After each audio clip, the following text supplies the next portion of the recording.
Hello hi అండి, welcome back to my channel Sravanthi Narla cooking recipes. ఈరోజు simple lunch box రెసిపీని అయితే చూపించబోతున్నాను.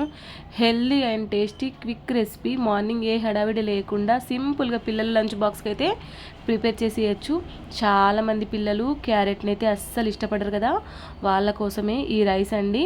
పిల్లలకి ఎప్పుడు క్యారెట్ రైస్ చేసే విధంగా కాకుండా ఈ విధంగా అయితే చేసి పెట్టండి. పిల్లలైతే ఇష్టంగా తింటారు. లంచ్ బాక్స్ అయితే కాల్ చేసేసుకొని వస్తారు. కాబట్టి వీడియోని ఫస్ట్ నుంచి లాస్ట్ వరకు స్కిప్ చేయకుండా చూడండి. మన ఛానల్ ఎవరైతే సబ్స్క్రైబ్ చేసుకోకపోతే ప్లీజ్ మన ఛానల్ని సబ్స్క్రైబ్ చేసుకోండి. ఇక్కడ ముందుగా స్టవ్ ఆన్ చేసి నాన్ స్టిక్ కడాయిలో 3 టేబుల్ స్పూన్ ఆయిల్ వేసుకోవాలి. ఇలా ఆయిల్ హీట్ అయిన తర్వాత 1 స్పూన్ ఆవాలు, 1 స్పూన్ జీరా చిటపటలు ఆడేంత వరకు ఆయిల్లో ఫ్రై చేసుకోవాలి. ఇలా ఫ్రై అయిపోయిన తర్వాత 1 స్పూన్ పచ్చి శనగపప్పు కూడా వేసుకొని కొంచెం ఫ్రై అయిపోయిన తర్వాత ఇందులో కొద్దిగా కరివేపాకు కూడా వేసుకొని ఒకసారి బాగా మిక్స్ అయ్యేంత వరకు అయితే మంచిగా కలుపుకోవాలి. ఇలా కలుపుకున్న తర్వాత సన్నగా చాప్ చేసిన ఒక క్యాప్సికము, ఒక ఆనియను ఇందులో వేసేసుకోవాలి. వీలైనంత వరకు సన్నగా కట్ చేసుకొని ఆయిల్లో గోల్డెన్ కలర్ వచ్చేంత వరకు మంచిగా ఫ్రై చేసుకోవాలి. ఇలా ఫ్రై అయిపోయిన తర్వాత ఇప్పుడు క్యారెట్ ముక్కలు కూడా వేసేసుకోవాలి. ఈ క్యారెట్ ముక్కలు కూడా వీలైనంత వరకు సన్నగా కట్ చేసుకోవాలి. ఇలా సన్నగా కట్ చేసుకోవడం వల్ల ఆయిల్లో మంచిగా ఫ్రై అయిపోతాయి. ఇలా బాగా మిక్స్ అయ్యేంత వరకు కలుపుకున్న తర్వాత ఇందులో 1 స్పూన్ పసుపు, రుచికి సరిపడా సాల్టు, రుచికి సరిపడా చిల్లీ పౌడర్ వేసేసుకొని మరొకసారి అయితే బాగా మిక్స్ అయ్యేంత వరకు మంచిగా కలుపుకోవాలి. ముక్కలకు పట్టే విధంగా ఆయిల్ పైకి తేలేంత వరకు మంచిగా మనం కలుపుకోవాలి. ఎప్పుడు చేసే విధంగా క్యారెట్ రైస్ కాకుండా ఈ విధంగా ట్రై చేయండి. పిల్లలైతే చాలా ఇష్టపడతారు. ఈ విధంగా చాలా బాగుంటుంది. ఇలా ముక్కలన్నీ దగ్గర పడినప్పుడు ఆయిల్ పైకి తేలినప్పుడు ఇప్పుడు ఇందులో 1 స్పూన్ జీరా పౌడర్, 1 స్పూన్ ధనియా పౌడర్ కూడా వేసేసుకొని మరొకసారి అయితే కలుపుకోవాలి.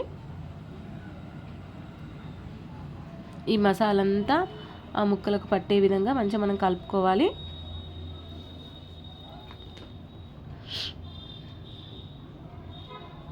ఇలా కలుపుకున్న తర్వాత మనం ఇక్కడ సాల్ట్ చెక్ చేసుకోవచ్చు. ఒకవేళ సాల్ట్ కనుక పడితే ఇక్కడ వేసేసుకొని ఒకసారి స్టవ్ ఆఫ్ చేసేసి ఇప్పుడు నేనైతే ఇక్కడ ముందుగానే రైస్ని ప్రిపేర్ చేసేసుకున్నాను. వీలైనంత వరకు పొడి పొడిగా వార్చి చల్లార్చి పక్కన పెట్టుకోవాలి. పిల్లల లంచ్ బాక్స్ కాబట్టి మార్నింగ్ నేను రైస్ అయితే ముందే వండేసాను. అదే ఒకవేళ నైట్ మనం అందరం డిన్నర్ చేసిన తర్వాత నైట్కు అన్నం మిగిలిపోతే ఆ చల్లటి అన్నంతో కూడా మనకి ఏం చేయాలని తోచినప్పుడు ఇలా క్యారెట్ రైస్ చేసుకోండి, చాలా బాగుంటుంది. ఇది లంచ్ బాక్స్ కాబట్టి నేను వేడి రైస్ తోటి అయితే చేస్తున్నాను. రైస్ని అయితే ఇందులో వేసేసి ఒకసారి అయితే బాగా మిక్స్ అయ్యేంత వరకు కలుపుకోవాలి. ఇలా పూర్తిగా బాగా మిక్స్ అయ్యేంత వరకు మనం మంచిగా కలుపుకున్న తర్వాత మరొకసారి స్టవ్ ఆన్ చేసి ఒక 5 మినిట్స్ మంటని హై ఫ్లేమ్లో పెట్టేసి కొంచెం వేడి చేసేసుకోవాలి. అంతేనండి, ఎంతో టేస్టీగా simple and quick healthy carrot rice అయితే రెడీ. లంచ్ బాక్స్ రెసిపీ అయితే రెడీ. మార్నింగ్ పిల్లల లంచ్ బాక్స్ కానీ లేదంటే ఆఫీస్ వెళ్ళేవారు కానీ ఈజీగా జస్ట్ 5 మినిట్స్లో ఒక్క క్యారెట్ ఉంటే సరిపోతుందండి.